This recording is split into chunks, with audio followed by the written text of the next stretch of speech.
I'd expected the rain to linger, but it vanishes with surprising swiftness. Welcome back to the Fruit of Grisaia. Last time, Michiru sort of figured out a bit of the truth, and things are not going in a positive direction. Especially for her internal situation. Before I knew it, the sound of raindrops against the window disappeared, and the cicadas emerged from their hiding places to join a vigorous chorus of chirps. The sunlight streaming in from the window so bright, it almost feels like the dismal little scene from Michiru's room was just an illusion. As the air grows thick with humidity, I rest my hands on the damp desk and settle my breathing. Maybe that's for the best.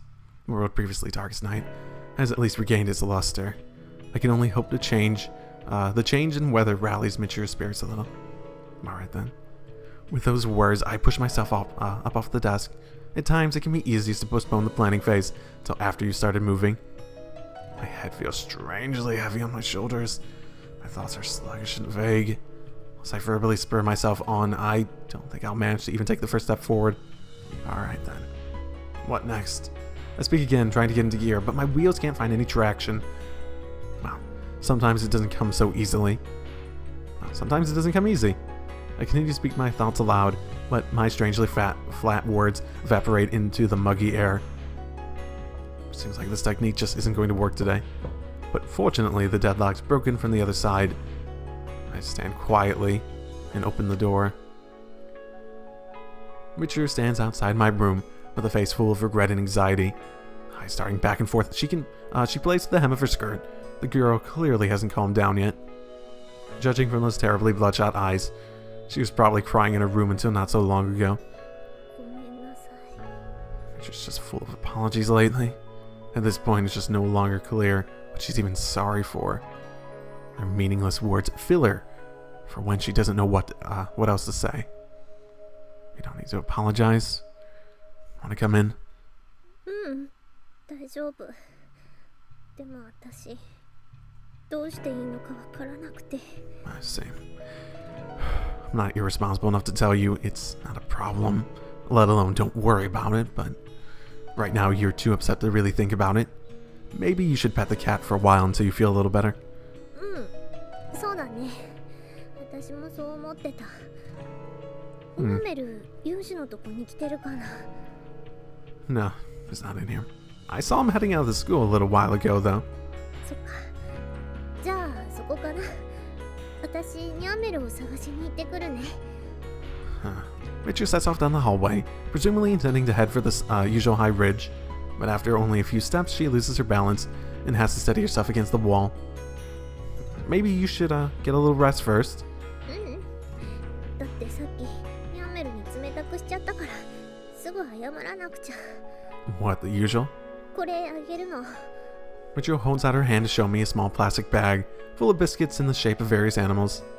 I hope there's a cat one. You can just feed me on just a little cat biscuit. Ah, you're a cannibal.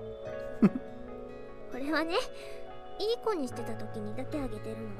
でも一度にたくさんあげたらお腹壊しちゃうからちょっとずつね。Okay. The girl forces a strained, quavery smile onto her face. In combination with her swollen red eyes, the effect is downright pitiful. I see. By which you presumably mean, I just bought too many. You can have one, but that's it. そう。私ツンデレだもんね。そういう風に言わないとね。Either way, I'll come too. Can't leave you alone in this condition. 本当？嬉しい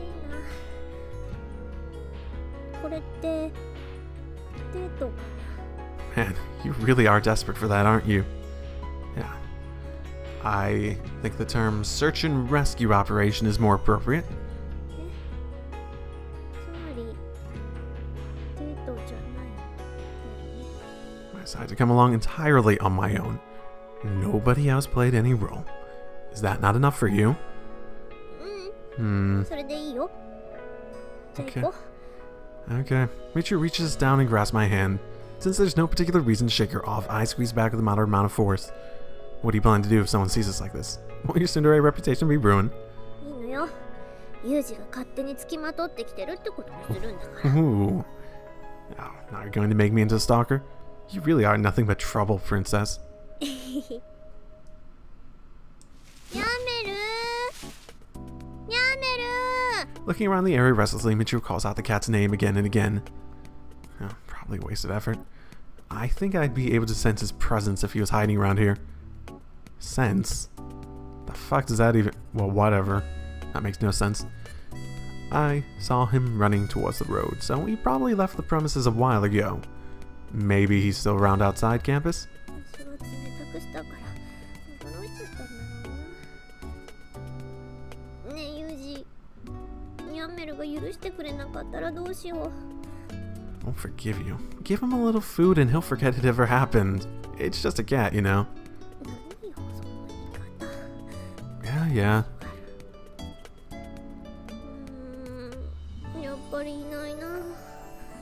You have a place in mind, right? No need to be so uneasy. After a slow walk along the seaside road, we finally approach the usual spot. Michiru's not in great shape. She had to squat down and catch her breath several times, but she refused to take a longer break. だって早くニャンメルに会いたいもん。Large puddles of water sit on the surface of the road, beautifully reflecting the blue sky above. Apparently trying not to disturb their brilliance, Michiru carefully steps around them as she walks. Even as I'm watching the girl hop around like an unusually dejected rabbit, my mind is somewhere else entirely. A certain unpleasant premonition has begun to take root inside me. At times like these, my animal instinct is vexingly accurate. あれ、いないな。いつもはここにいるんだけど。ニャンメル！ニャンメル！ Michiru frantically searches places where a cat might be hiding, but there's really no familiar meow to greet her. The still damp grass leaves her clothes slightly wet. Michiru, don't get too flustered, even if he isn't here. Probably just hanging around somewhere else for the moment. There's no cause for alarm. だってニャンメル、いつも私の部屋がここにいるのに、今日に限っていないなんて。No, he's not. We were just looking outside the campus, right? We were looking in areas we found him before, yeah? Only your room in here? That's more unusual for him to go missing, than him going missing anyways. We're dealing with a stray cat. Surely there's other haunts. ラネコじゃないよ。ニャンメルだよ。 Yes, but he was a stray, and only recently did he even come close to a situation where he could be considered living with you. ねえ、だったらどこか他の場所にいるのかな。ヤジが先に寮に帰ってて、私は探すから。No. Look for him where? 全部、いそうなところ全部。Can't with the crazy talk. ニャンメル。 A light brown cat, spotted with whites, emerges from a nearby clump of bushes. Michiru heaves a heavy sigh, then crouches down and talks to it. ごめんね。探してるのは君じゃないのよ。The stray cat seems to be primarily interested in the biscuits Michiru is holding. Probably emerged after hearing the plastic bag rustling. What, does it get fed often? これは君にはあげられないのよ。どこかでニャンメルを見かけたら教えてね。He might have just wandered back into the dorm on his own by now. Let's get going. わかった。 Michiru trudges along, clearly discouraged. The sun's just straight overhead, ruthlessly bathing us in midsummer heat. どこ行っちゃったのかな。 What's the point in speculating? It's completely natural for cats to wander off. He'll come back once he gets hungry. 私のせいで家出しちゃったってことだよね。だったら困るよ。 She's acting. それはすごい困る。 She's acting so much like how I'd expect a small child to act. The idea that they're going away, they'll never come back, they hate me, they're all of these things. And this is the sort of conversation I would expect to have, like if I had a 5-year-old or something. That's the sort of situation I'd expect to have this sort of conversation. Not with a high schooler. I know she has her emotional problems, but it reminds me so much of that. ねえ、もしかしてここ大きな車も結構通るし、もしかして。 Don't get caught up in what ifs. In the first place. All of a sudden, Michiru drops her plastic bag of biscuits onto the road. I pick it up and hold it out to her, but the girl shows no sign of reaching out to take it. What's wrong? Tired from the walk? I don't mind carrying you on my back if you want. あれ Oh no. Oh no. Michiru slowly raises a finger to point far down the path. On the side of the asphalt roadway, there's a small black lump like a spot of spilled ink. ねえユージ、あそこで倒れてるのにやめるかな。やめるじゃない。 I can't say from this distance. I'll take a look. So you stay here. Understand? Don't move an inch. ね、ユージ。 Just stay here. Black lumps lying about 100 meters ahead. Must have tumbled along the road for a decent distance after the impact. There's a visible bloody trail leading to a small body. Oh, this is awful. Still breathing, but it's a matter of time. Black object before my eyes, without a doubt, an unfortunate feline that was hit by a car. I can't determine whether it's Michiru's pet, or simply a stray that bears a strong resemblance to it. No. If I take the time to observe it calmly, I should be able to tell, but for now, I put that off. やめる。 I told you to. I told you to wait, damn it. Why don't you listen? Never listens. Ignoring my words completely, the girl approaches the with trembling legs. この子にやめるだよ。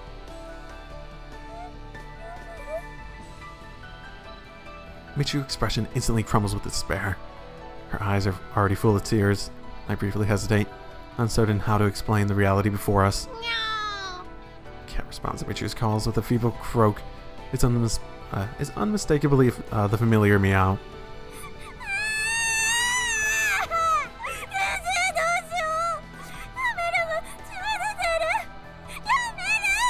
Calm down. Panicking isn't going to help anything. I'll take a look.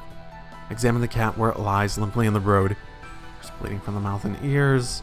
The external wounds don't appear to be that severe. When I feel gently around the stomach area, I can feel the broken bones and ruptured viscera on the other side. The animal suffered some serious internal damage from the impact.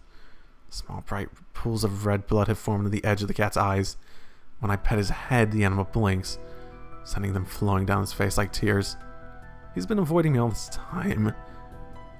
This wasn't exactly how I pictured our reconciliation. I don't know. He won't make it if we leave him like this. We need to get him to a vet, and soon.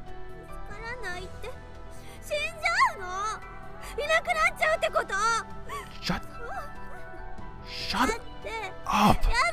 You're not helping. You're panicking. You're not helping no one. Just calm down.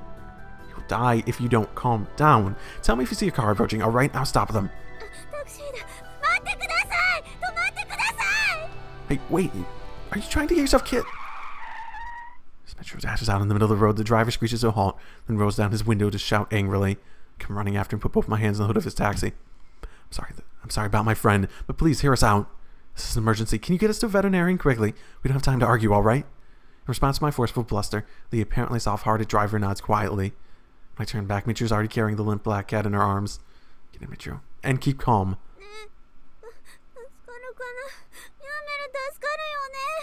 We don't know. I don't know. Let's just focus on getting him to a veterinarian. That's the most we can do for him. For Meow Mel right now.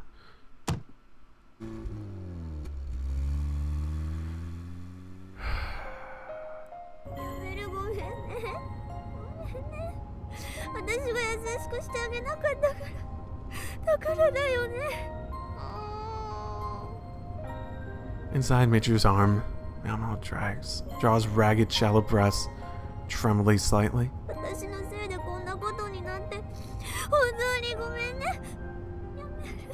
This isn't your fault. It was an accident. Apologizing isn't going to change anything.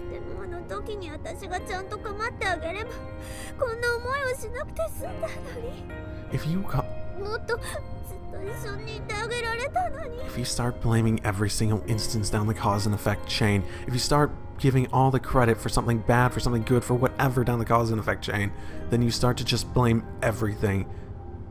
And then, what's the fucking point? It's just, there's no point. It's not your fault. Large teardrops tumble down Michiru's cheek, fall into Meow Mel's face. The cat lying there, like a tattered old carpet, slowly covered in a mixture of tears and blood.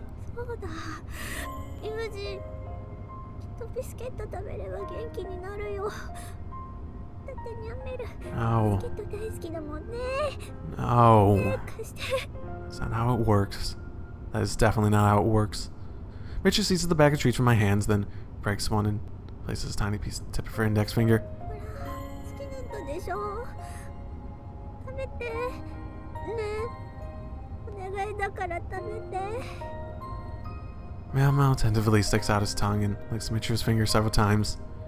Fragments of biscuit on her finger quickly grow sticky with red from his blood.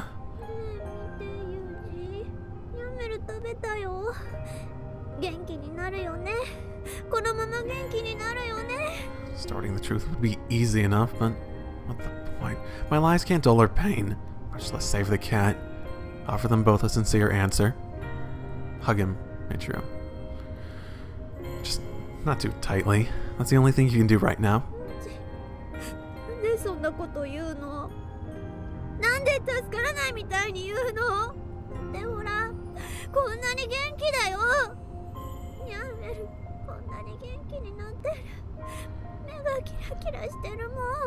Mama begins to cough weakly, trying to spit out the saliva and blood pooling in his tiny mouth.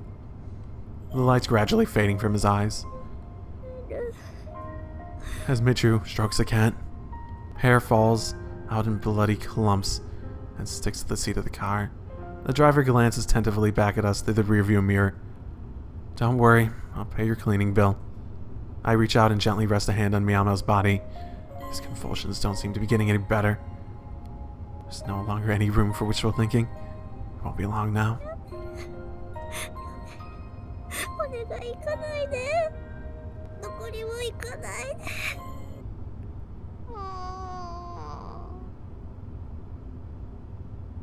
With one final soft purr, Meow Meow extends his forelegs straight out, as if to pester his mother for milk. And just like that, he quietly breathes his last.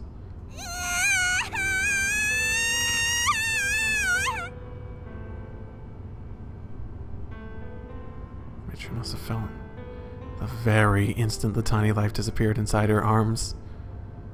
Trembling violently, she looks over at me with pleading eyes. I shake my head slowly, but she nonetheless presses her lips against the cat's bloodstained mouth and tries artificial respiration. It doesn't go well. In the end, she hangs her head and breaks into hysterical sobs.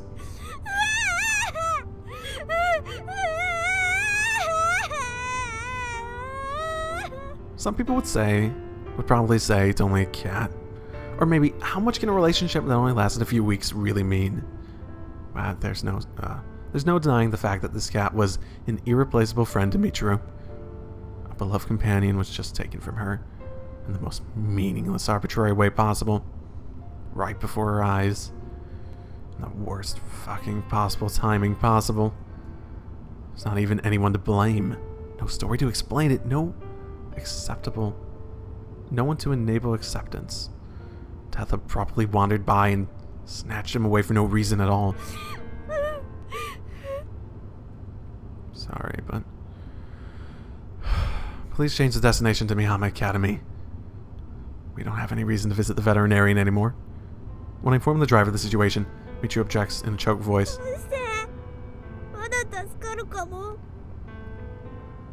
It's not possible anymore. You know it isn't. Accept reality. I understand that you don't want to believe it, but there's nothing we can do.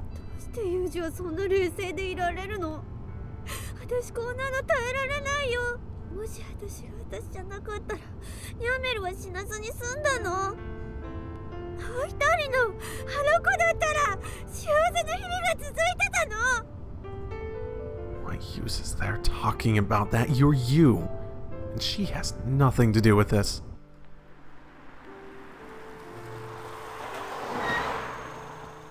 If anything, the cat didn't like her. We're getting out. Let me get the cat out. I'll take care of it.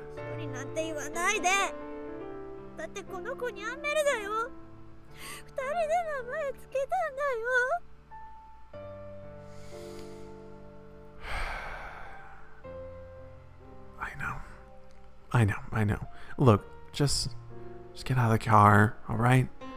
This is not the time to throw a tantrum.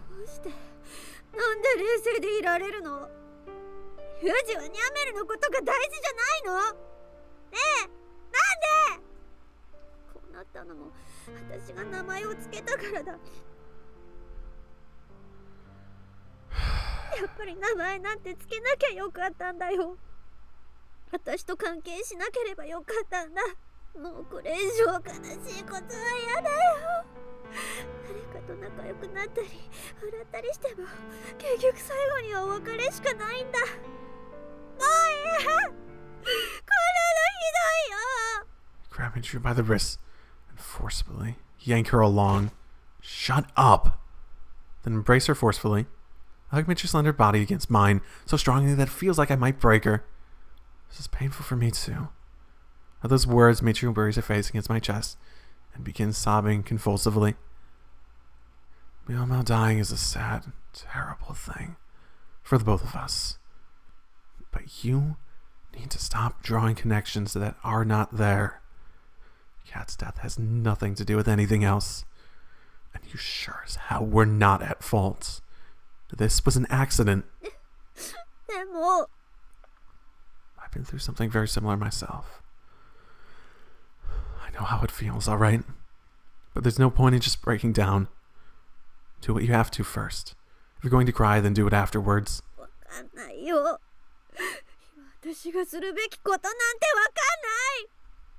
Then think.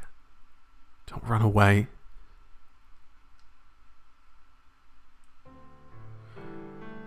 I attempt to pay the cabbie, but he just drives off without accepting a dime. Probably wants to bid the quickest possible farewell to his eerie clients and their blood-stained cat corpse.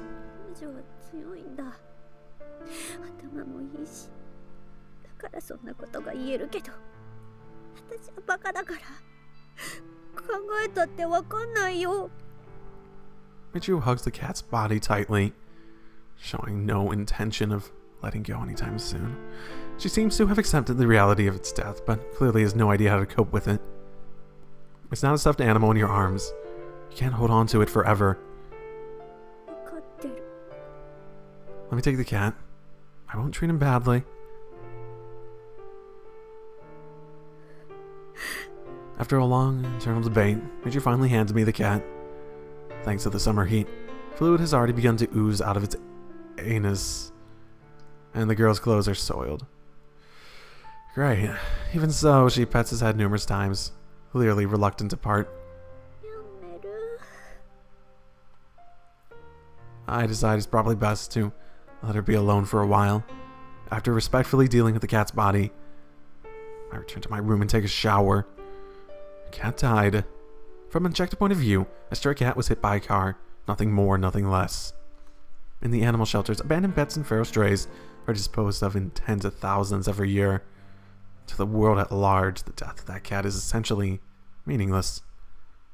But a precious fragment of Michiru's world was stolen away before her very eyes. From that perspective, we're clearly facing a gravely serious situation. Part of it's the timing. Part of it's the fucking timing. Her state of mind is not one to handle this remotely well. Fuck. I gave Michiru a little time to heal to herself. She may have managed to calm down a little bit by now, so I head to the girl's room to check up on her. It's me. I'm coming in. There's no answer. I open the door immediately, but pause for a moment before entering, as if expecting the cat to suddenly poke its head through the gap. Despite the fact that I disposed of his body only a few minutes ago. Ridiculous. Again in the darkness. Okay, let's start with making things a little less. Halfway through the sentence, my breath catches in my throat. Michiru's crumpled awkwardly on the floor, almost as if she's fallen out of bed. There's a fine white froth around her mouth. Numerous containers of ramen candy lie around. Numerous containers of ramen candy lie scattered around on the ground around her. I've been slightly suspicious about these for some time now, but it's obvious now they're in fact some kind of medication. Anxiety? I don't know. An overdose?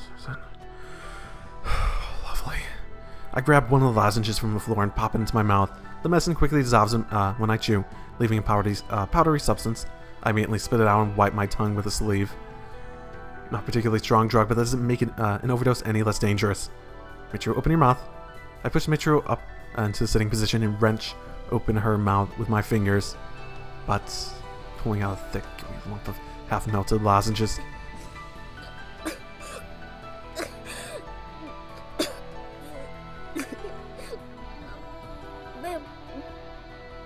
Pipe down. Getting your stomach pump hurts like hell, you know. Let's try and deal with this here. The area around her mouth coated with sticky saliva. Michiru breaks down in tears. You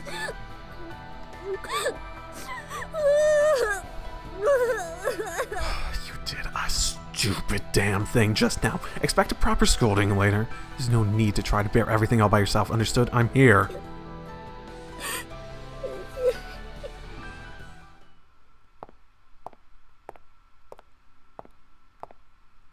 Walking.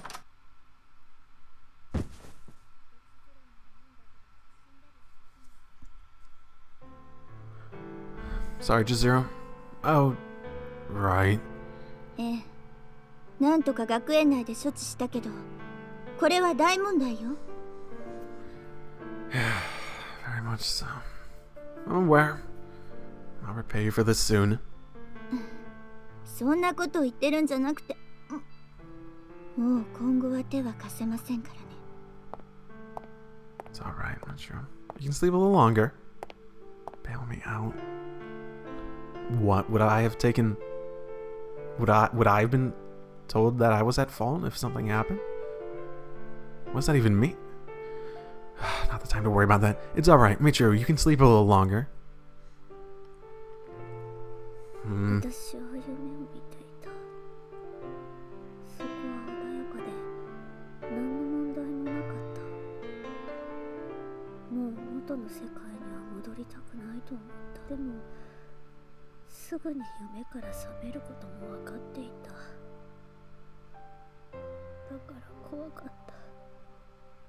ただひたすらに怖かった。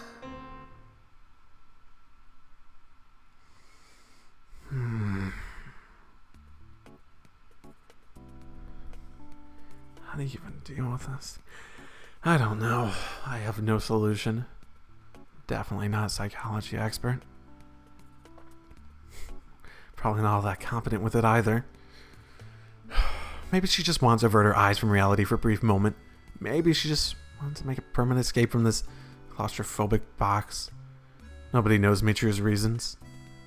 I can speculate endlessly, but it won't get me any closer to a definitive answer. Might even be that the girl herself has no real explanation. Self-destructive behavior isn't going to change the world around you. Your pain won't make time run backwards.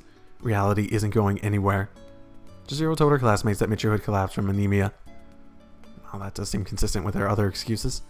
Letting them know about a suicide attempt would, without a doubt, have created a counterproductive uproar.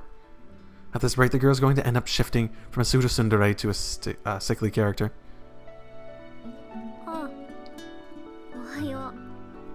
Morning? How are you feeling? 別に大丈夫。何の問題もないよ。 After a few days of rest, Michiru's returned to her normal routine. At a glance, it's hard to believe she might have deliberately attempted to end her own life. The others were fairly worried, but when Michiru brought out her the normal tsundere song and dance, they apparently decided that she was completely back to normal. But I think otherwise. The girl's absolutely not the same. If anything, she seems like an entirely different person. To be perfectly frank, she looks like a lifeless doll acting out a fictional character. 何よ、そんなに見ないでよね。 Right. Sorry. ところでね、私、折り合いをつけたのよ。But today, Michiru strikes up a conversation from her end. After the incident, we've only had the briefest of interactions. So this comes as something of a surprise. Oh, what kind of compromise? もう決めたの。私には楽しいことなんて必要ないって。 No, I know. No, no, no, no, no, no, no, no. 何も望まない。それで全てが解決じゃない？ My goodness. That really doesn't strike me as much of a solution. It's like closing your eyes and covering your ears when the debt collector knocks on your door. Who's gonna pay the bill in your place? そんなんじゃない。とにかくもう何も必要ない。だからユージ、あんたは自由に生きていいわよ。What an interesting way to phrase it. What's this supposed to mean? 私を心配しなくていいってこと。Oh my goodness. 私に構わなくていいわ。私のことで煩わされることがなくなるってわけ。嬉しいでしょ。Yes, you're a pain sometimes. Yes, you handle things in such a way that it's just like, oh my goodness, you've never handled anything like this before, have you? That doesn't mean you're a nuisance. Doesn't mean anyone's a nuisance. Not everyone has the same coping skills. I don't remember changing your diapers. If I thought you were a nuisance, I'd say so. What are you even talking about, woman? 本当は分かってるの。だからそんな風に優しく言わなくても大丈夫。風見さん、みちる様、おはようございます。Bad timing. Leave the room. Leave the room for like 5 minutes. When Sachi appears, Michiru abruptly changes her expression and hurls out an energetic greeting. あら、サチ、今日もメイド全開ね。もちろんです。皆様のメイドですから。みちる様もツンデレ全開ですか？当たり前よ。当たり前なんかじゃないんだからね。おやおや、相変わらず見当外れのツンデレ感ですね。うふふ。でしょ？まあそんなに褒めなくてもいいけどね。うふふ。Was that really flattery? 褒めているというよりは現状報告という感じでしょうか。けなしてはいません。事実なので。How unusual coming between you two. ほら、ユージ、けなしてないって言ってるわよ。ってことは、褒められてるってこ。みちる様、大丈夫ですか？ってことね。Huh? 何が？大丈夫よ。What was that? 顔色が冴えないようですが、また貧血ですか？寒い日のプールから上がった子供のように唇が大丈夫よ。これぐらいなんてことないの。ビタミンばっかりとってて、部活にもレバーをご用意しましょうか。そのうちよろしくね。もちろんです。それでは失礼させていただきます。Michiru, my friends, try not to push yourself. 別に無理なんてしてないけど。でもそうね、ちょっと休んでくる。Yep, I think that would be wise. Michiru shuts herself up in her room for several hours, only emerging that evening. Her face is slightly less pallid, but she's still carrying herself a little oddly. Hey, managed to calm down a little? 別に最初から落ち着いてるし。お兄ちゃん、チルチル。なんで制服着てるのよさ。Machina. もう夏休みなのよ。Machina. Michiru starts in surprise at Machina's words. Seems someone just realized that her choice of clothes is somewhat unusual for this time of year. I mean, Machina, you're wearing your uniform. I'd made a tactful decision to not comment on the matter, but Machina is a free spirit, unbound by such concerns. Michiru may be making a decent effort to hide it, but she's clearly in a disturbed, unstable frame of mind. The girl pretty clearly isn't capable of paying attention to her clothing right now. それはだってマキナだって着てるじゃないのよ。私は学校がなくてもたまに制服着るのよさ。趣味だったら私だって趣味だもん。まあ二人とも。でみちる、ちゃんと元気でやってるの？もちろんよ。ちょうど今トライアスロンから帰ってきたとこ。冗談でしょ？なんで病み上がりで鉄人レース出ちゃうかな？ Of course, it's a joke. Even if it's not a joke, she's clearly lying. あんたたちが心配しないようにみちる様健在ってところをアピっとかないとね。なるほどな。でもそんなアピりはどうでもいいのよ。A bit, yeah. ねえねえお兄ちゃん、外で影踏みして遊ぼうなのよさ。お天気いいし、これはもう踏みまくれんぞ。 I don't even know what that means. マキナってばね、ユージと影踏みしたいって聞かないのよ。I mean, is she also going on about orgies at the same time? 一人で練習するって言ってシャドーボクシングならぬシャドー影踏みまでして、なんだかもうよくわかんない感じになっちゃってね。そうなのよさ。シャドウで影を踏むなんて。ああ、言葉にもてあそばれてる感じがして混乱するのよ。 I see. Well, I wouldn't really mind, but... For answering, I glance at Michiru out of the corner of my eye. There's a clearly unhappy expression on her face, and she's restlessly grinding her foot against the floor. Considering I had a tough act this afternoon about setting me free or whatever, she looks distinctly jealous over me holding a mere conversation with the Magina. Alright, I'll play once. You become a true expert at tagging shadows. Until then, content yourself with the image training. Any day.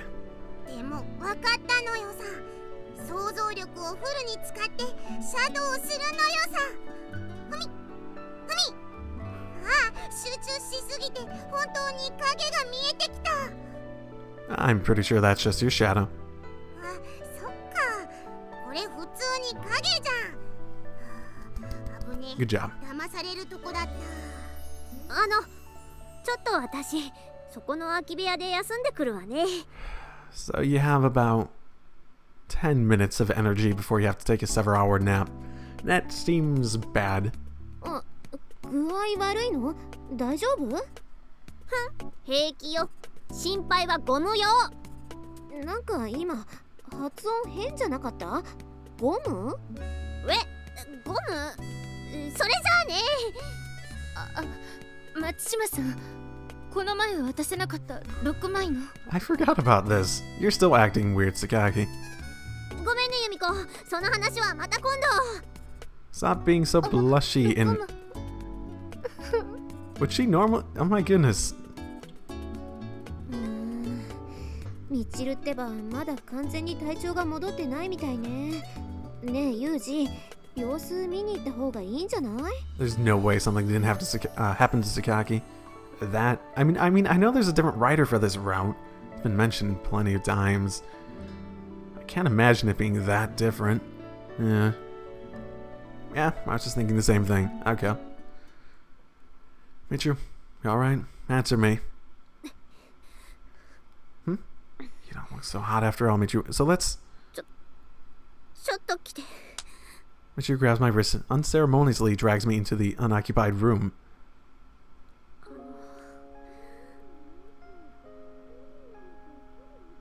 Weird. You okay? What's wrong? The others are worried, you know. やっぱりダメかもしれない。 Michiru mumbles a spectacularly inadequate explanation in a tear-choked voice. I honestly don't know if she's trying to, what she's trying to say. したい。 You know... Want to do what? You have something to say, then say it. I can guess where this is leading, but eh. 恋人ごっこでいいからキスしたい。 Say what? What is this girl thinking? I stop by out of the concern for her physical well-being, and she drags me in here for this, of all things. I don't understand you. First you go on about how you don't want anything from me anymore, and now you're demanding kisses? ごめんなさい。でも私本当は怖くて仕方ないの。だからお願い、またごっこして。嘘でもそれで安心できると思うから。 Is playing pretend really going to satisfy you? わかんないけど最後までしてくれたら少しは。 Oh, wait, what's that supposed to mean? Michiru looks at me with an earnest expression and pleads her case. お願い、私胸が苦しいの。だから私がここにいてもいい理由が欲しい。私のこと必要だって思ってほしい。 I decline. We're just in a temporary state of mental agitation. Sorry, but I don't make a habit of playing with distraught women. 混乱してないもん。いつもと同じだもん。You think I'm gonna believe that? You sure as hell don't look it. いいからしなさいよね。 Can't help but let out a little tactless laughter. I guess the girl's trying to demonstrate that she's the same as always by means of this incredibly strange tsundere act. But seriously. なんで笑うのよ。早くごっこしなさい。恋人ごっこ。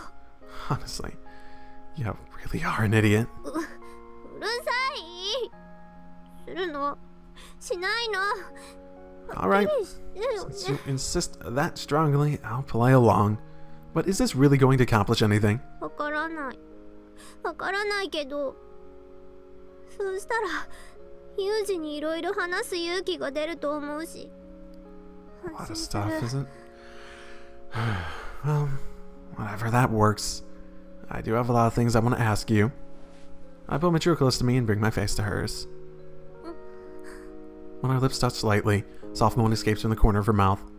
Just as requested, I repeat gentle, affectionate kisses of the sort a loving couple might share. Something wrong? Your breathing seems to have gotten rough all of a sudden. そんなわけないでしょ。バカ。 Still trying to pull the tsundere act, huh? In that case, I press my lips against Michiru's more strongly than before, and I feel her body go stiff as a board. やめて。 You said to go all the way, didn't you? I really will stop if that's what you want. But she quickly catches the sleeve of my shirt to halt my retreat. やめないでよ。 Did you just tell me to cut it out? あれはそうだけど違うの。 I see. 分かってよ。 I see. In that case, next time I won't stop even if you ask me to. それでいいと思う。もういいからあんまりいろいろ言わないでよね。 This is why you have a safe word. The girl's tough tone fades in and out at random, feeling nervous, it would seem. Maybe a slightly different approach is called for.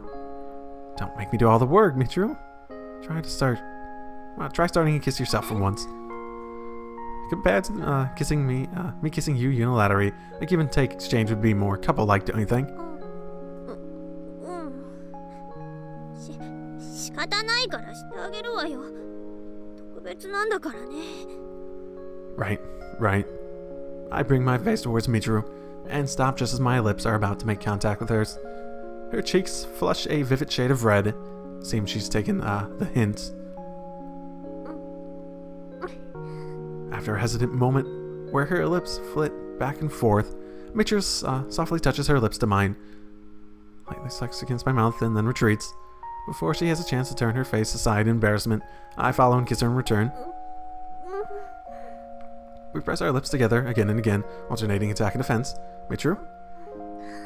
ユージ、ずっとこうしたかった。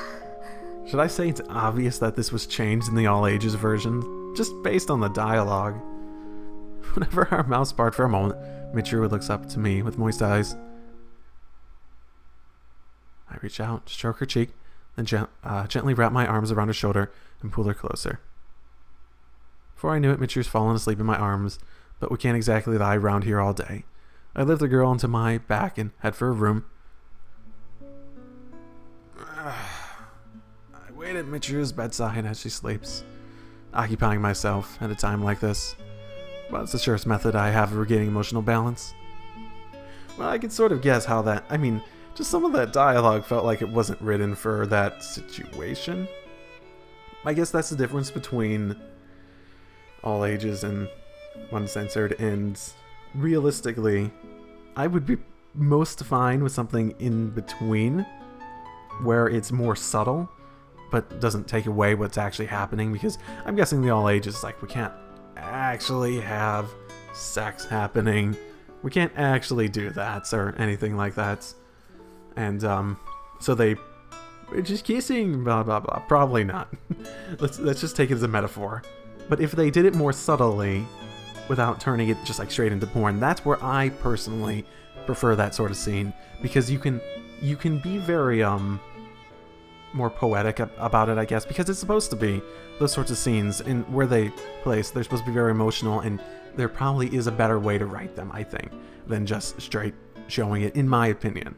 You can disagree all you want, but I've expressed my opinion on it before, especially in the comments, and I guess in reference to an actual example, I think probably in between taking away the context of what's actually happening and outright showing it would probably be the best. Because there's a point where they're obviously not showing it because that adds anything extra to the scene than what it could have been otherwise. But if they take it away entirely, that does take away some of the actual upsides that come from having that scene as part of the story.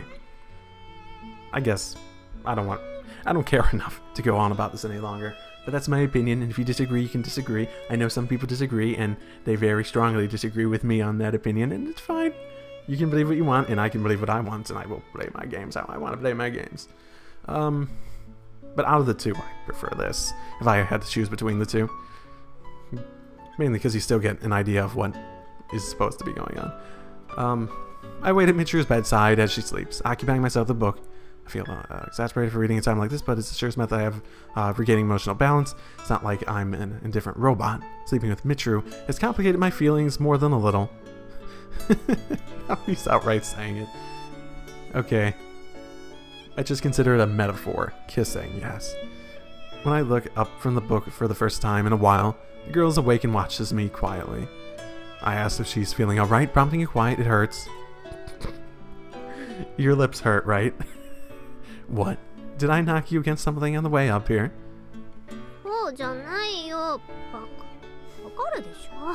Oh god. So it really did happen. There's just I guess it really was meant as a metaphor almost. Okay.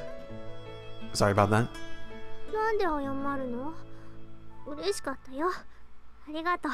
Mind you, it did sort of come out of nowhere. It was sort of weird. I mean, I sort of get her desire for it, but I still don't get any real... I know Yuuji's saying things to himself in his thought process is sort of in denial about some things, but outside of being protective and wanting to help her, I don't see a romantic care for her in that way. At least I haven't seen anything to indicate that, even with him denying it. So I'm not really seeing the connection here. I mean, I like Michiru as a character, I'm just not buying them getting romantically involved. As she speaks, Michiru offers me a sincere smile for the first time in a while. Alright then. We're done playing make-believe for the moment, so why don't you tell me what you've been hiding? I'll hear you out.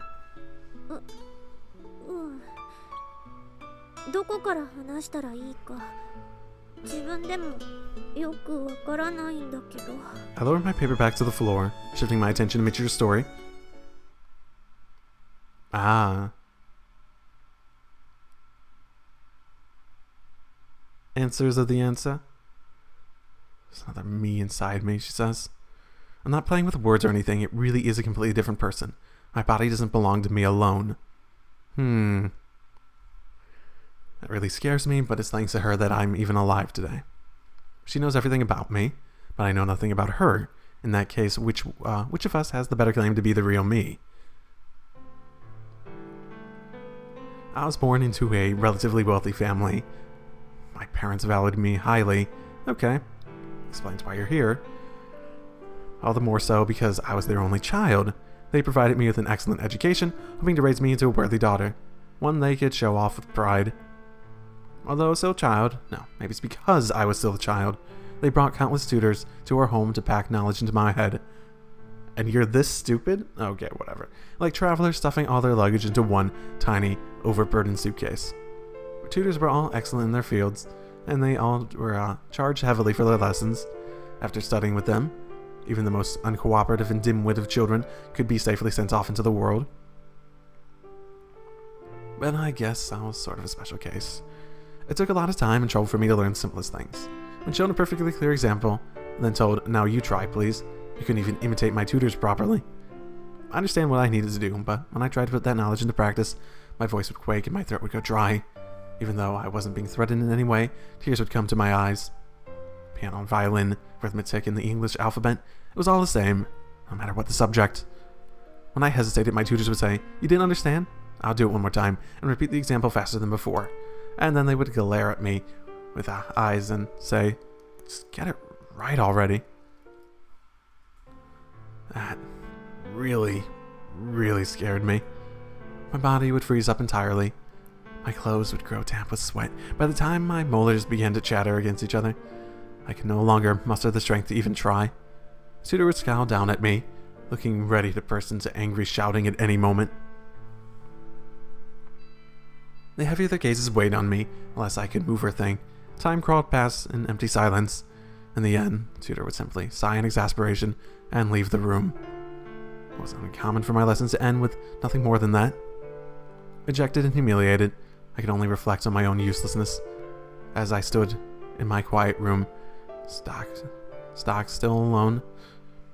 Eventually, I would hear an angry voice from outside.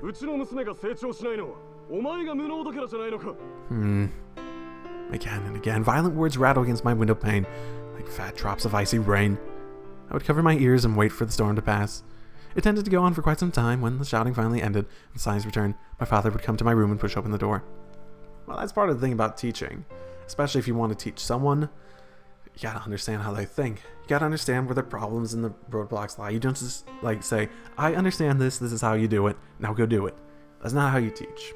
At least not effectively, especially not one-on-one. If they were good tutors, they wouldn't be just teaching the subject, they'd be teaching the person. Michiru, どうした? 先生に遠慮することはないんだぞ。お前はパパとママの子だ。やればできるんだからね。あの無能どもにはお前のいいところをちゃんと伸ばせるようにとしっかり言ってやったからな。頑張る。よし、できるな。そうだ、欲しいものはあるか? 何でも買ってやるぞ。Maybe she's a bit spoiled too. I understand the idea that tutors do need to actually teach the person, but her father seems more like he couldn't believe her daughter would do anything bad. A bit spoiled. My dad was nice to me. It's hard to believe that he was the same person who'd been shouting at the teachers a few minutes ago. When he held me against his broad, powerful chest, I smelled cigarettes and women's perfumes. Never the same brand twice. It was comfortable, but also a little scary. I've got to do better next time. I can't let Daddy and Mommy down. That night, I knelt by the window, joined my small hands together, and prayed to the stars.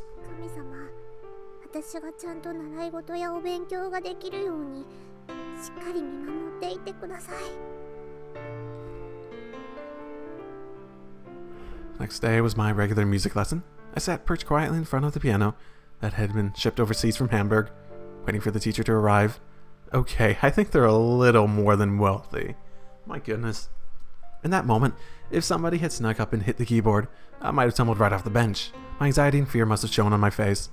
When my tutor finally arrived, she closed the door carefully behind her and immediately came to my side. あなたはね、本当にダメで落ちこぼれでバカなのよ。わかってる? Oh, boy. She spoke in a very gentle voice. So, for a moment, the sentence didn't really register. But all too soon, I realized that she had spoken awful, terrifying words. さあ言ってごらんなさい。私は落ちこぼれのダメな人間です。The tutor struck me with a thin, stiff rod. The stinging pain of the blow lingered like a nasty paper cut. あなた日本語がわからないの? 誰がそんな返事をなさいって言いました? Fuck. だって。さあ、言ってごらん。あなたのせいで私がお父様に無能だと言われているのよ。If you're a tutor that does this fucking bullshit, then yes, you are incompetent. あなたが全部悪いんでしょ? あなたの責任なのよ。Holy はい。shit. 私は落ちこぼれでバカのダメな人間です。I didn't want to say it. Even a child could understand how cruel those words were.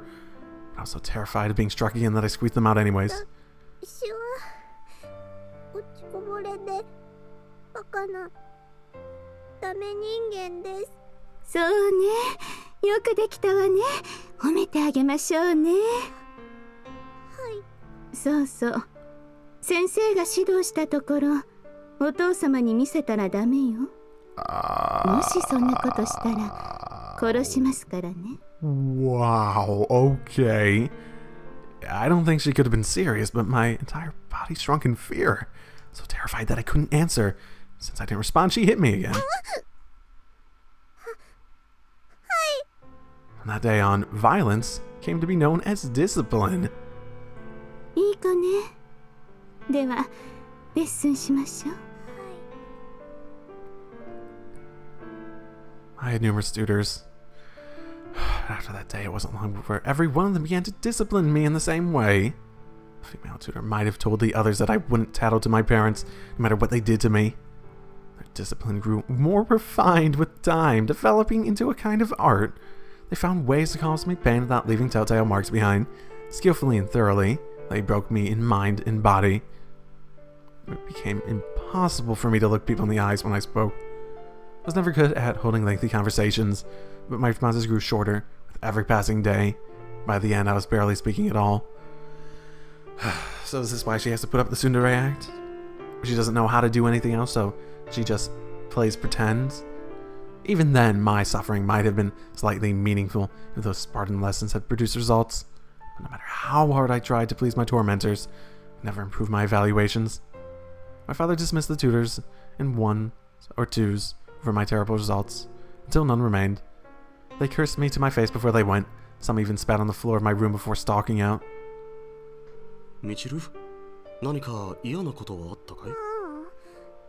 何もない。そうか。Ah, yeah. まあ、勉強や習い事なんてできなくていいさ。健康に育ってくれれば。But I was unable to fulfill even that modest hope. On my walks around the garden, I would sometimes find myself painfully short of breath, clutching my throbbing chest. My parents grew concerned. Eventually, they brought me to a big hospital for examination, and there I was diagnosed with a serious heart disease. The doctor's verdict continued. Continuing to lead a normal life outside the hospital would necessitate significant restrictions to my activities. From now on, I'd have to refrain from vigorous exercise. Oh, shit, what? How did you keep up with Yuuji then? 穏やかに無理をせず過ごしなさい。そうでないと取り返しのつかないことになるよ。 I couldn't study or play the piano.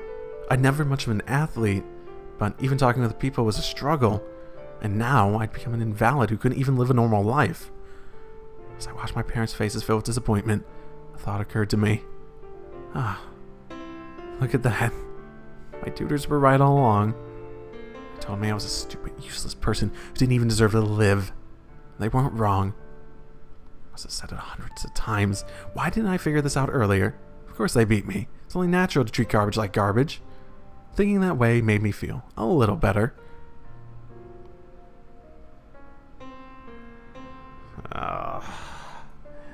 Yeah. Yep, I can see how things come together now. I was stupid. I mean, not the second personality part, but a lot of the rest of it. I was stupid to even try to answer my parents' expectations. I wasn't cut out for that from the start. Thought freed me from my burdens. Also wiped away the meaning of my existence.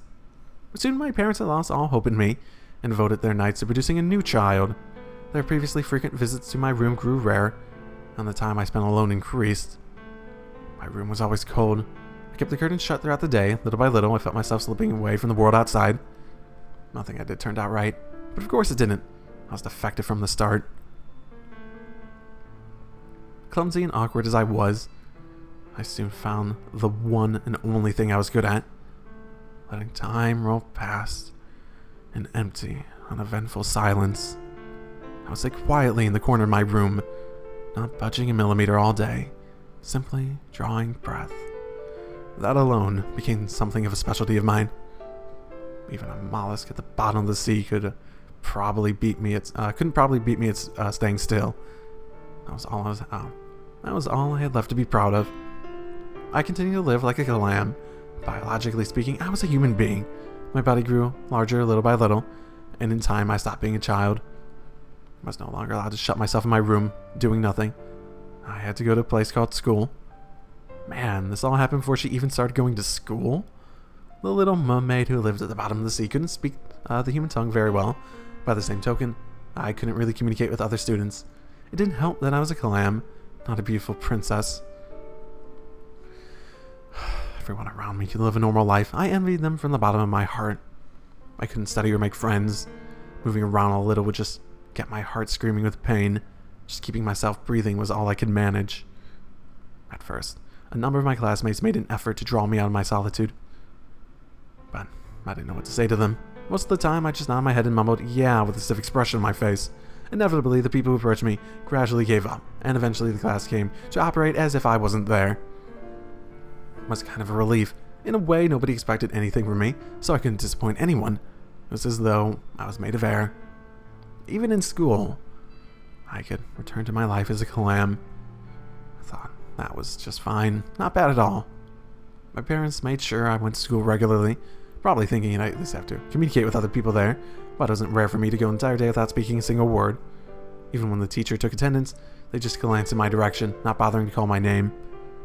As my free time increased, I began to think pretty regularly about the point of my own existence. Rather, the pointlessness. Why was I going to school? Why was I even alive? I considered those questions at some length. Watching from afar as my classmates laughed together and chatted enthusiastically about television, sometimes I would have to fight down the urge to burst into tears. My goodness. They're so close, but I was separated from them by an insurmountable wall. Eventually, even a trash can is useful to others, just taking up space. Why was I bored in the first place? Why was I born in the first place? My parents had given me a cell phone, saying I'd probably need it as a student. There wasn't a single message or call recorded in the history log. The memory's clean, pure, white. The phone must have been lighter than anyone else's. It was empty inside. Unless I kept a firm grip on it, it'd probably float up into the air, get pecked at by some passing bird, and disappear with a pop. I want to die. Oh, that's not healthy. It's very not healthy. Sorry, got interrupted there. In the end, that was my only conclusion. A year passed in that school. And then 2. And that was my only constant rock of truth.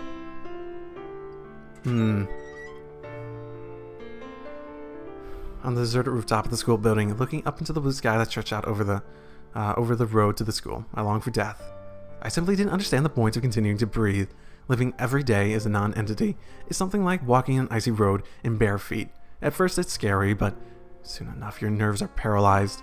You feel nothing at all. A good while later, you realize this might be pretty bad. It's already far too late. There's nowhere to go from here. There's nothing to be done. You live every day of your life frozen to the ground, choking on the bitter cold air. Might as well just die then. With that thought in mind, I began to head up to the roof. During every recess period, up there, the only thing separating this world from the next was a waist-high steel fence. What's the point of a fucking fence if it's gonna be waist-high? Someday, I'll cross over that fence and become free. Someday, I'll escape into nothingness. Comforted by those thoughts, I waited patiently for the right timing. Wait for someone, God or whoever else, to send a sign just for me. I wrap my arms around my knees and sit, telling myself that maybe today would be the day. Maybe today the clouds would part for a ray of light. A voice from above would say, "Come, it's time." I would stare closely at the trains barreling past the station, wondering if the sign might flash in the window of a carriage. But instead I just sat by myself on that roof. No matter how long or patiently I waited, I never saw any signals. Nobody whispered the words into my ear. In the end, I was all alone, just like I was everywhere else. Every place was the same to me. I was in the corner of my room where I'd been beaten terribly. I was deep at the bottom of the sea, where no light could reach me, at the end of the world, surrounded on all sides by silent walls of stone. God must have been busy with someone else.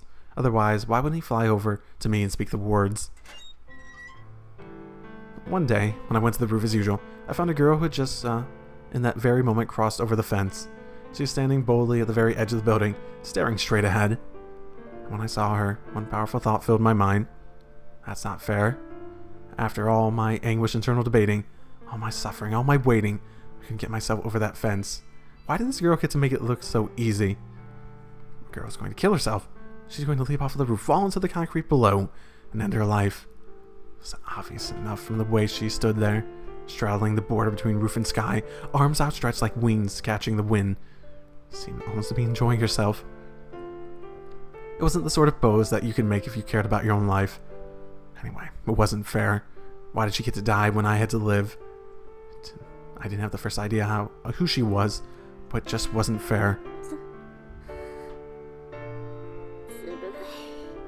I was trying to shout as loudly as I could, but what came out of my mouth was a weak, spiritless sound, like the rasping of a broken down old accordion.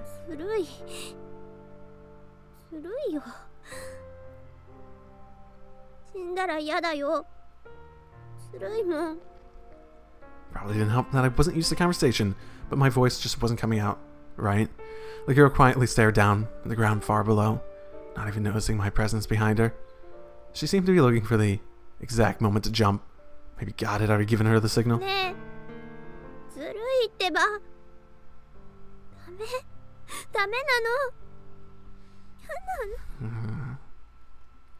I called out again and again, but she didn't seem to hear. Maybe I no longer even existed in this world.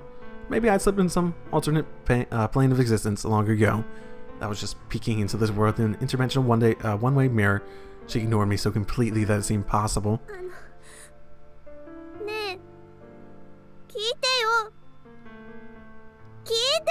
What are the chances this girl's her friend? Even if she does jump, I could imagine it based on this backstory. I called out to her. My voice choked with tears, but even then she didn't turn around.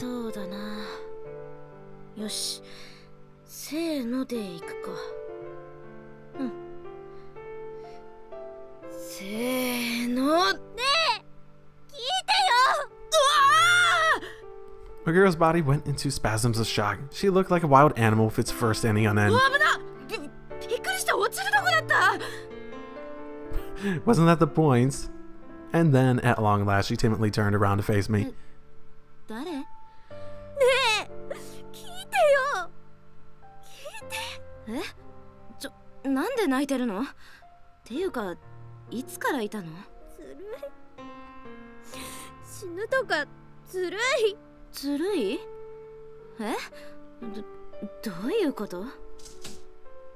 My tear-stained face must have been a real sight.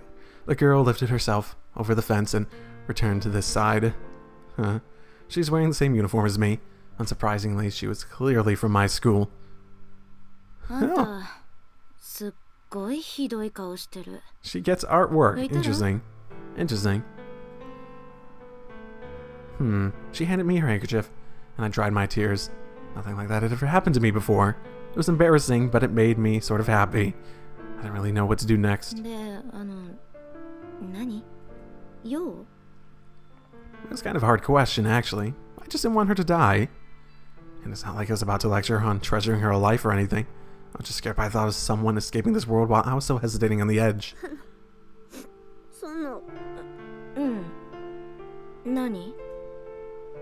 The girl watched me as if observing some rare species of animal. I didn't have the first idea where to begin or how to explain myself. So after thinking it over for quite some time, I chose the simplest option.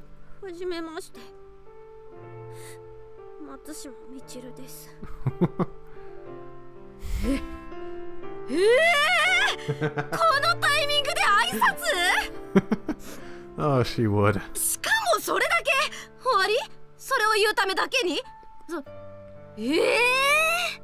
Screwed up after all, huh? Guess I can't even manage normal conversation anymore. That made me genuinely sad. I couldn't find my usual numb indifference, though. It felt like a harsh reminder that I didn't belong in this world anymore.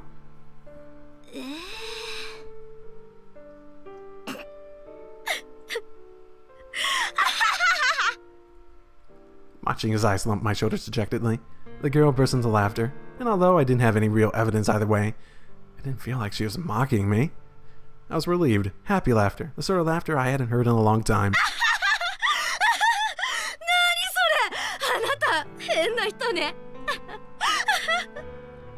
I wouldn't say this girl reminds me of her other personality at all, at the very least. She's much more boisterous than that. Huh. I wasn't sure what to do, so I just stood there quietly as she laughed and laughed. But no matter how patiently I waited, she just wouldn't stop. Much the opposite. After a while, she threw herself down on the ground and began to roll around. Her roars of amusement even louder than before. おかしい変なのああ怖かったすっごい怖かった何事かと思ったっていうか死ぬかと思った Watching her rolling around like that started to get me in kind of a silly mood myself. The moment I noticed a little giggling slip out of my mouth, the dam seemed to break. I began laughing so loudly I surprised myself.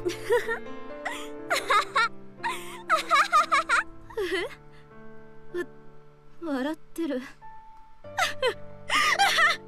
何それ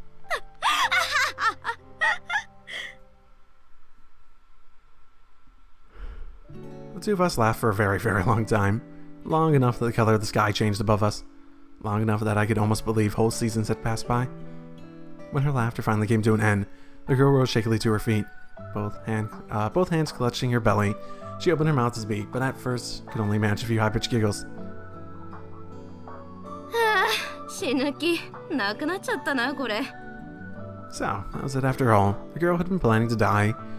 I knew that much from the start, but when she came out and said so bluntly, I was still slightly taken aback. バカらしいああ笑えたこうなるとあなた命の恩人だね私の Indeed. 命の恩人でしょうんありがとう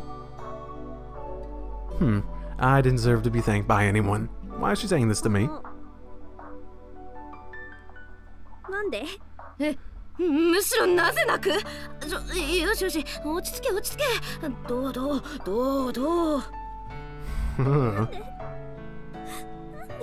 The girl wrapped her hand around my neck and drew me close. After briefly petting her head, my head, she hugged me tightly against her. あなたは本当に変な子だねでもそういう子嫌いじゃないぞとか言ったりしてな Her chest had a sweet, milky odor. I'd never smelled another girl's body like this before. I didn't know what to do. About anything, really. It's all too much. My mind just couldn't keep up. そうだな友達になろうかうん友達になろう何しろ命の恩人だもんねこれはもう親友だなむしろそうだよ親友だよ親友じゃん So why did she wanna? Oh, okay. I just noticed something. On her wrist, she's wearing the thing Michiru always wears. よろしくね親友 Well, that sort of explains where that came from, at least. よろしくお願いします I convinced myself there's no place for me in this world, but when I felt the life pulsing in her chest, I found myself able to breathe easy again. She smelled sweet, and her body was soft and warm. I really couldn't remember the last time I'd been so close to another person. Contact with other people had always seemed so scary, and it really was scary, to be honest. But at the same time, how can I put this? More than anything, it felt like someone was gently tickling my heart. I returned home that day feeling as though I'd been reborn. Probably because my unusually cheerful expression, my parents struck up a conversation with me for the first time in a while. I wasn't able to explain myself very well, but I did tell them that I'd gotten to know someone at school. I didn't say I made a friend, let alone best friend. After all, there's still a chance it all been an illusion on my part. Maybe tomorrow everything would be right back to the way it was. That'd be way too sad, right? Better not to get my hopes up. My parents said, I see, good for you. Mixed emotions on their faces. Not that it bothered me much. That night, I ate my dinner slightly earlier than usual, and slipped into bed slightly before my normal time. For once, I actually wanted tomorrow to arrive a little faster. This is a long flashback. But in school the next day, I found everything the same. It wasn't like I had myself had changed after all. I was still just myself. Nobody in my class even tried to talk to me. That morning, I thought I might be able to keep a bit of a smile on my face, but in the end, my expression was gloomier than ever. Maybe that girl I met the day before was a sign from God. A little cosmic meddling to keep me from killing myself at the wrong time. Could have just said so from the start. Then I nearly misunderstood. Nearly thought I'd found some place where I belonged. Nearly thought it was okay for me to live. Nearly start thinking like a normal person. That was a close one. Almost forgot my tutors, what my tutors taught me so thoroughly. Yeah, that had to be it. I didn't have a best friend. It was all a dream. Dreams aren't worth it, are they? You end up feeling really tired when you wake up. After school, I stood for my seat before anyone else and beeline for the exit.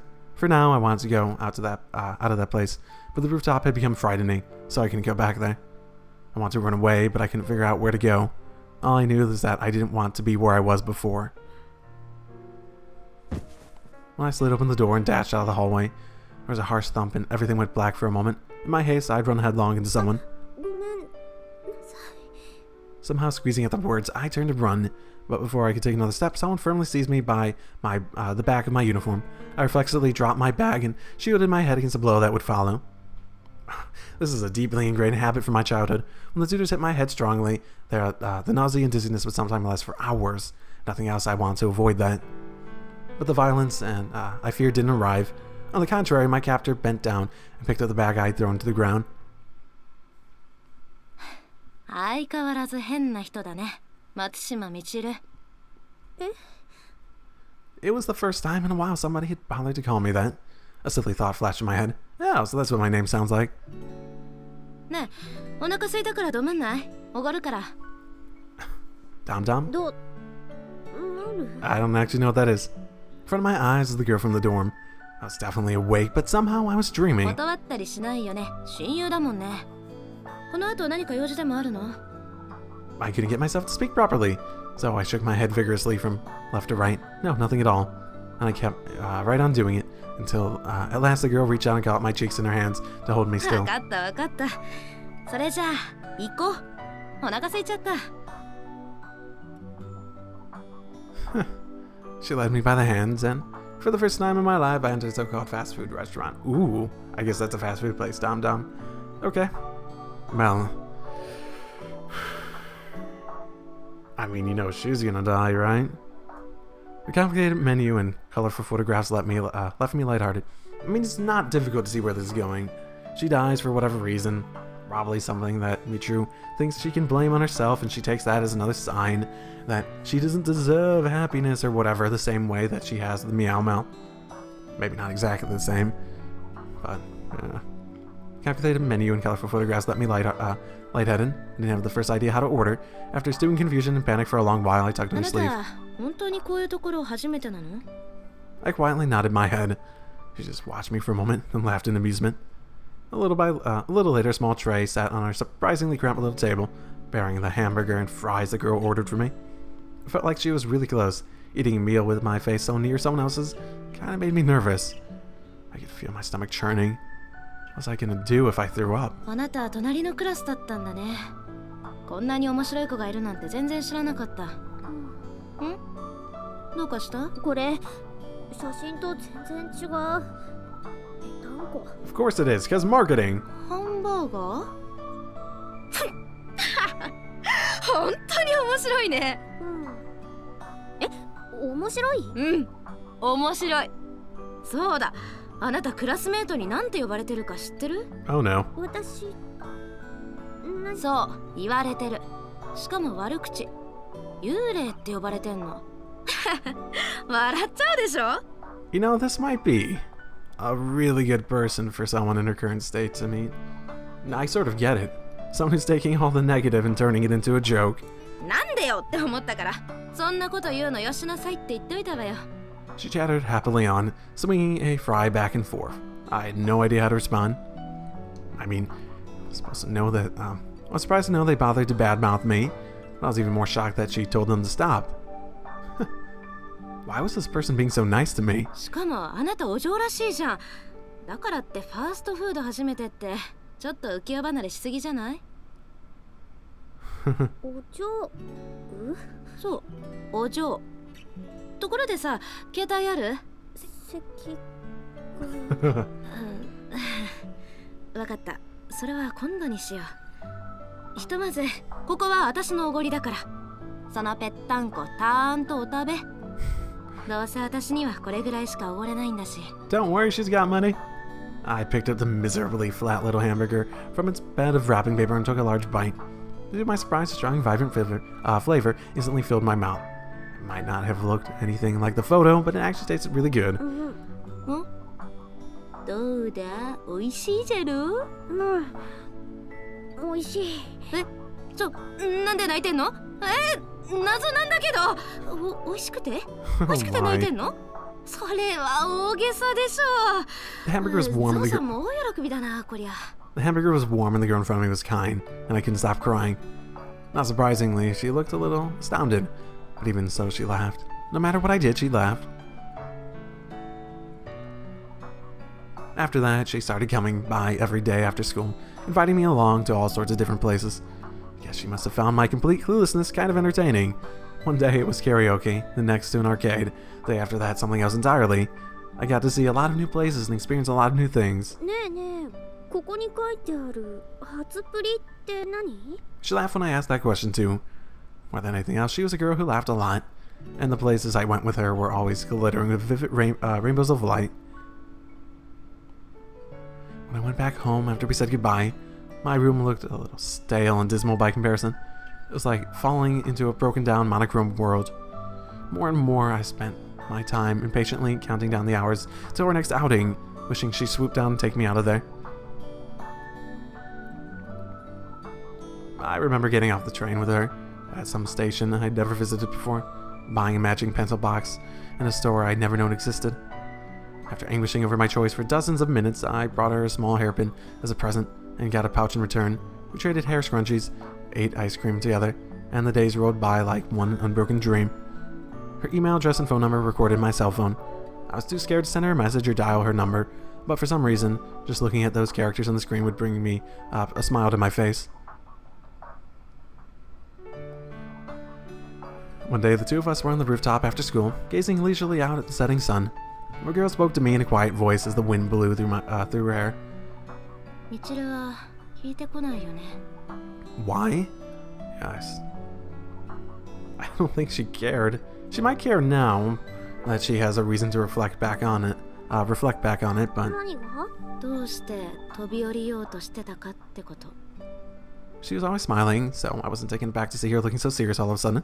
And more importantly, that completely unexpected question left me thoroughly flustered. だって死にたかったんでしょ？それが全てじゃない。 Damn. それ以上何を？そりゃそうだね。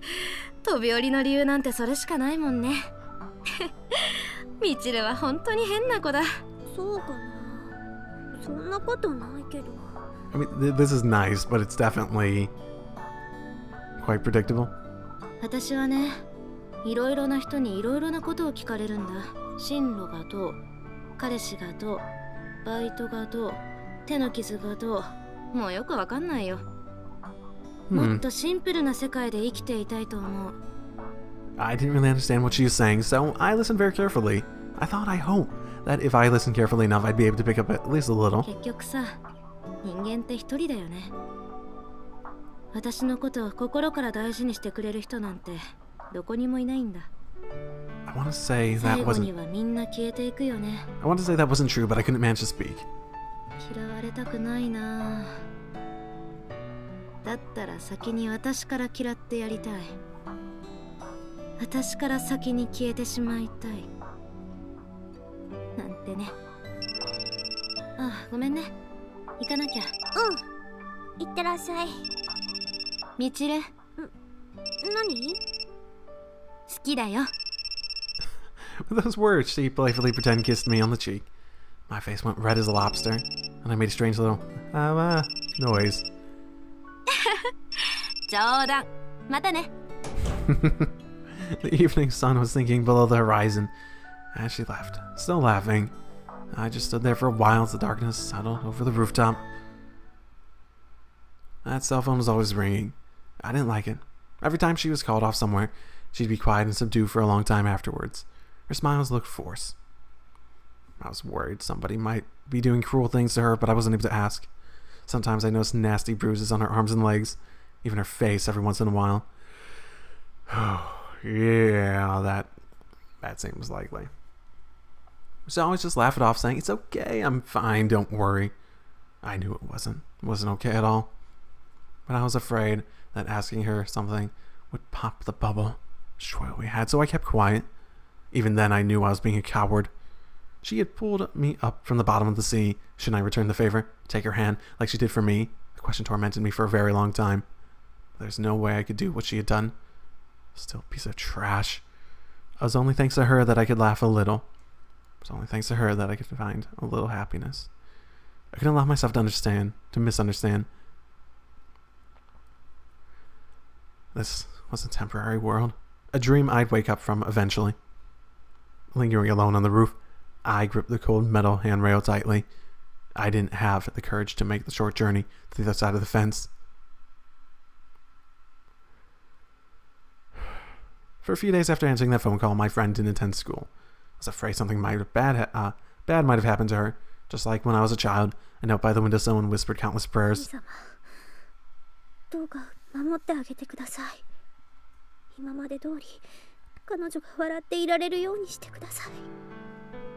At school, I would hesitate in my classroom at the end of the day, thinking she might appear in the doorway like always to drag me off to play. But I was a ghost in the class. I didn't dare make myself conspicuous. I reluctantly trudged up to the roof and waited for her, but no matter how patiently I waited, she never came. There's nothing but the steady passage of time. I did nothing but draw a breath in a monochrome world. One day, somebody called my cell phone from a withheld number. I was scared to pick it up, but thinking it just might be her, I gathered all the courage I could and pressed the answer button. On the other side of the phone, I heard someone breathing harshly, as if in pain. Maybe it was nothing more than a random prank call from a stranger. But in my mind's eye, I saw her on the other end. The person I cared about more than anyone else in the world. I remembered her words on the roof that day. I mean, when you get right down to it, we're all alone, right? It's not like anybody really cares about me from the bottom of my heart. Everybody disappears in the end. Don't want to be hated, so I'll hate first. Before they can leave me, I want to disappear or whatever. Back then, I wasn't able to give her a proper response. I left many things unsaid. I decided to convey those feelings to whoever might this be.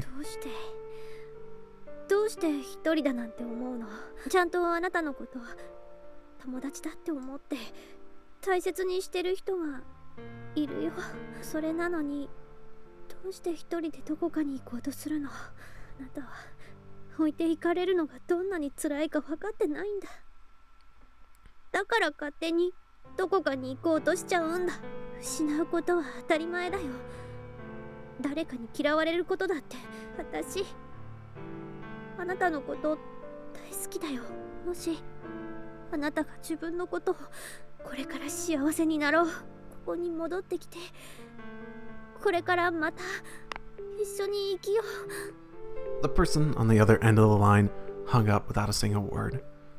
Felt as if I'd been abandoned, left behind. I squeezed my cell phone tightly in my hand. Even now, I don't know who called me that day. Next day, I saw my friend was no more than 2 weeks later. By that point, even sitting through class had become unbearably agonizing. I spent the entire day on the roof waiting for her.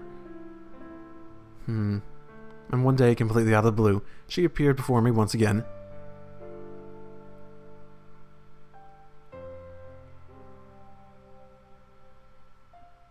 Holy shit. I couldn't say a word.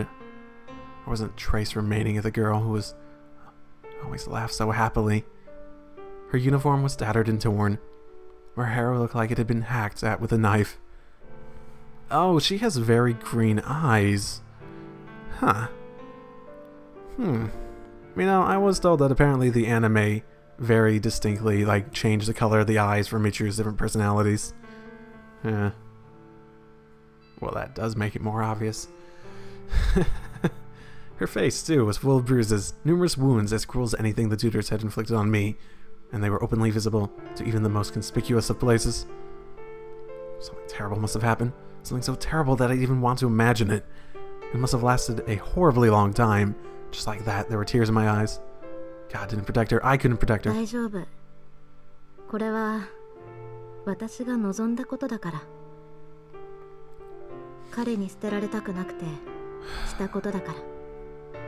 I hadn't asked a question, but she answered it anyways. This clip vague words weren't enough for me to understand what had really happened to her. But I knew she was lying. I knew many sad, horrible things must have happened. Things she couldn't possibly have wanted to happen. I slowly approached her, then wrapped my arms around her trembling body. It surprised me even then. It surprised even me. I hadn't expected myself to do any such thing. ありがとう。ミッチェルは優しいね。そんなことない。そんなことあるよ。あなたは優しい子だよ。ねえ、噂は聞いてるでしょ？あれってその通りなんだ。まったくバカだと思うよ。笑っていいよ。In the classroom, my friend had become the subject of rumors. My classmate said she'd gotten to know a man decades older than her over the internet, a man with a wife and child. I said they treated her like a mistress. I said something about photos of her and that man getting scattered around the internet. They said he'd done terrible things to her. But none of it mattered to me. No matter what had happened, it didn't change the fact that she was my best friend. バカじゃないよ。そうだね。こんな私と仲良くしてくれるなんてバカかもね。そんなことないもん。私学校で嫌われてるんだ。友達もいないの。でもね、誰も相手にしてくれないからあなたと友達になったわけじゃないからね。あなたのことがいいなって思ったから友達になったんだからね。それだけは本当。でも信じてくれないよね。こんな私だもんね。Of course I wanted to say, I know that, but my voice failed me. It felt as though a chunk of cardboard had wedged itself in my throat. I couldn't force out even a tiny squeak. 私はミチルのことを親友だってちゃんと思ってる。ごめんね。こんなに汚れた友達で。こんなんで本当にごめんね。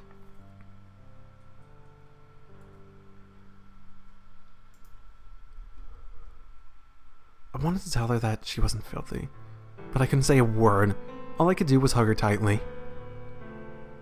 私、彼のことが好き。彼がしろって言えば、どんなことでもした。もういいよ。話さなくていい。大丈夫だよ。殴られても平気だった。何回でも頑張った。でも、もう限界。だって、あの人はもう私のこと好きじゃないから。She gave me another pretend kiss on my cheek. I closed my eyes and returned the gesture. Watching me, she smiled just a little. Scraps of her uniform danced in the wind like feathers fallen from the wing of a bird. She put her hands on the fence and swung herself gracefully over to the other side. ミチル、もう私限界。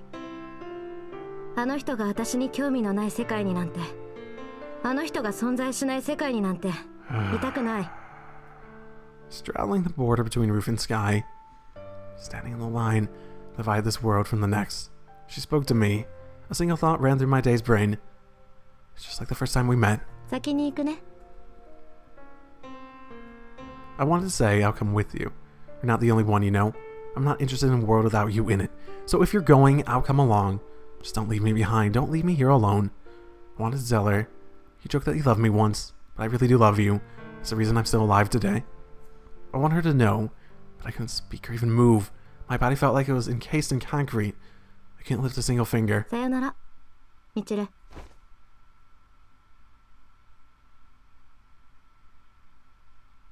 wanted to say the words, we're best friends, aren't we?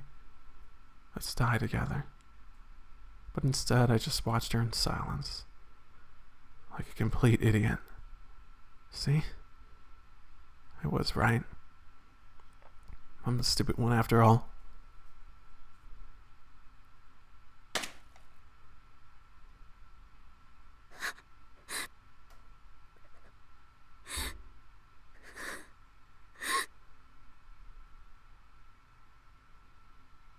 I didn't know what to do. I just cowered, and then I tried to scramble over the rail to see the end. But I couldn't do it no matter what. I just couldn't get myself over that fence.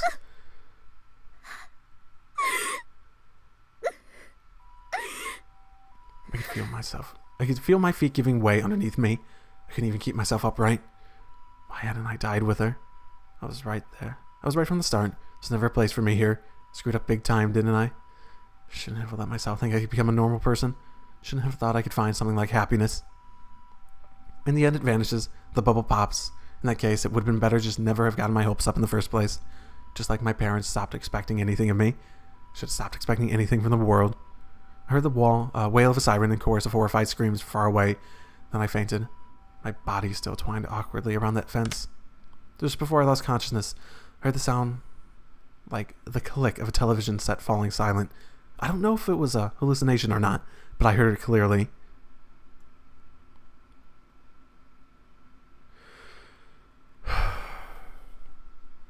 Just for the matter of timing, I think I'm gonna end it here.